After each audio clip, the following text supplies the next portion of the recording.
Fala galera, meu nome é Giancarlo e eu vim aqui hoje mostrar para vocês um pouco mais da trajetória do craque croata que arriscou a própria vida enfrentando a polícia para tentar mudar os rumos e a história de seu país. Ficou curioso? Assiste esse vídeo até o final e vem comigo entender melhor essa história. Mas antes da gente começar, dá aquela moral, deixa o like no vídeo, se inscreve no canal e ativa a notificação no sininho, porque o apoio de vocês vai ser fundamental para eu conseguir seguir trazendo histórias impressionantes, como essa, que você vai ver logo a seguir, de jogadores que foram protagonistas em momentos históricos de seus países. Valeu? Então vamos nessa. Zvonimir Boban foi um jogador croata que atuou como meia da metade dos anos 80 até o início dos anos 2000.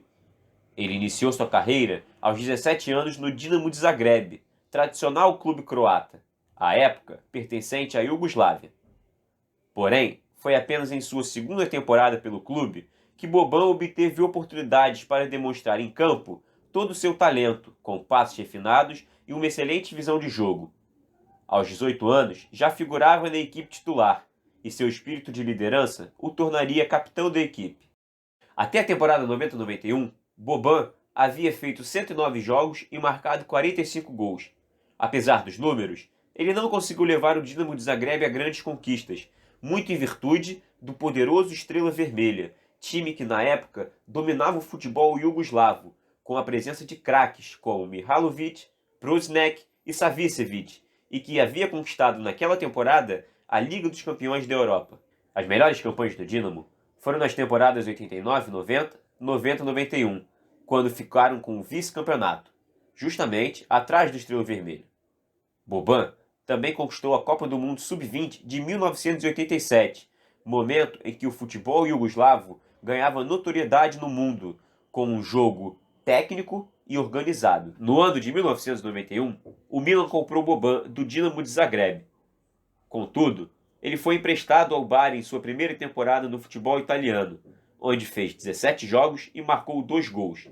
O time ficou em 15º lugar na tabela. Apesar disso, o então técnico do Milan, Fabio Capello, exigiu seu retorno. Sua estreia foi na goleada de 6-2 sobre o Ternana. Embora tenha deixado uma primeira boa impressão, não obteve grandes oportunidades naquela temporada, em que o seu time, o Milan, chegaria à final da Liga dos Campeões da Europa, perdendo para o Olympique de Marselha, da França. Na Série A italiana, foram 13 jogos disputados e nenhum gol marcado. Ainda assim, Boban conquistou seu primeiro título, o campeonato italiano daquela temporada. Nas temporadas seguintes, Boban se tornou fundamental para o time, nas conquistas do campeonato italiano, onde ganhou 3 vezes, a Supercopa da Itália e a Supercopa Europeia, além da Liga dos Campeões da Europa, quando derrotou o Barcelona de Johan Cruyff por uma goleada de 4-0. Com um currículo vitorioso dentro de campo, Boban também se tornou um herói fora dele. Virou símbolo de luta e resistência para o povo croata. Para entendermos melhor essa história, precisaríamos retornar a um tempinho atrás, na Segunda Guerra Mundial. Naquele período, a Iugoslávia foi ocupada por nazistas alemães e fascistas italianos, o que gerou uma série de atrocidades praticadas contra o povo da região. Nesse contexto de terror e apreensão, nasciam os partisãs iugoslavos. Era um grupo de resistência aos nazistas e fascistas que haviam invadido a região. Eram formados por guerrilheiros iugoslavos, liderados por Josip Broz Tito, e que também tiveram o apoio de soldados monarquistas chetniks, com liderança de Draza Mihalovic.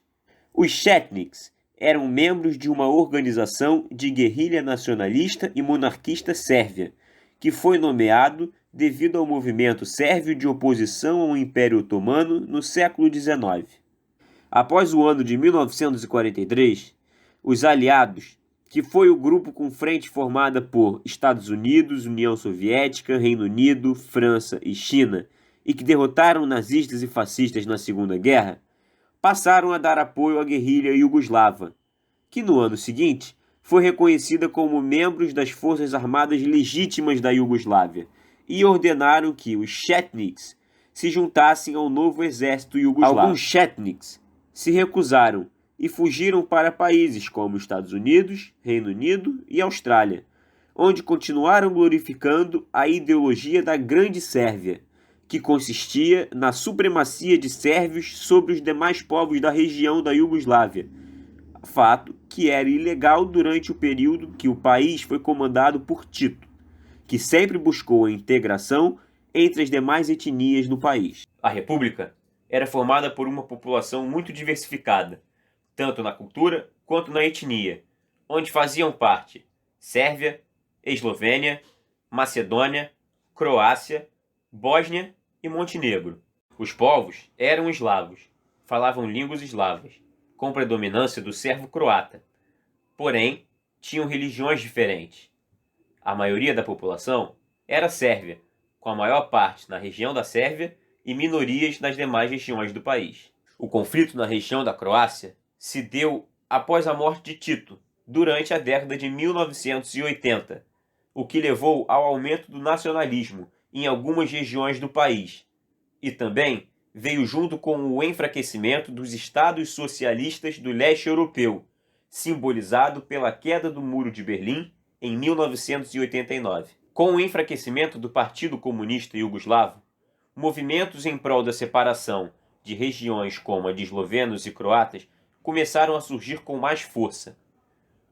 Para conter isso, o governo federal, formado majoritariamente por sérvios, começou a perseguir quem era a favor da separação.